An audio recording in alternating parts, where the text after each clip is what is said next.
बिस्मिल्लाहिर्रहमानिर्रहीम। अस्सलाम वालेकुम। उम्मीद है कि सब खैरियत से होंगे।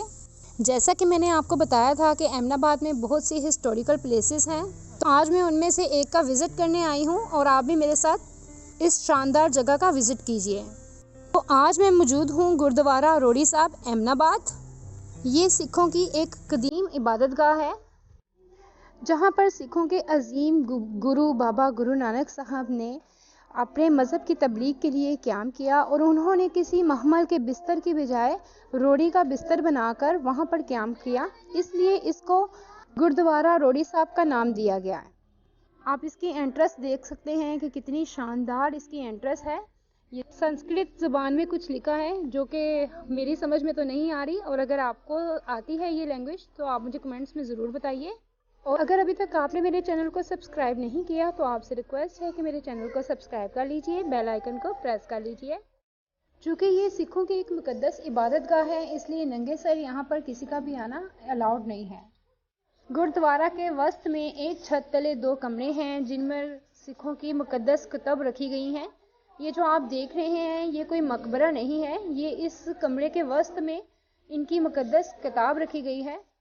सिख अकीदे के मुताबिक ये इस किताब को ज़िंदा तस्वर करते हैं और इन किताबों के लिए गर्मियों में एसी और सर्दियों में बाकायदा हीटर का इंतज़ाम। ये एक दूसरा कमरा है जिसमें दूसरी किताब रखी गई है। एक किताब को ये पढ़ते हैं और दूसरी को बाकायदा रेस्ट देते हैं। इस गुरुद्वारा का एक वसीओ अरीज सहन है, बहुत से प्लांट्स हैं, ग्रीनरी है, और इन कमरों के बाहर और गुरुद्वारा के मुख्तलिफ हिस्सों में बहुत सी तख्तियाँ लगी हैं जहाँ पर इनकी हिस्ट्री लिखी गई है। ये 100 रुपया सेवा कराई एक तख्ती पर लिखी हुई है। उस वक़्त 100 रुपया भी बहुत ही ज़्यादा अमाउंट होगी। कुछ तख्तियों पे संस्कृत ज़बान में कुछ लिखा है जो कि मेरी समझ में नहीं आ रहा।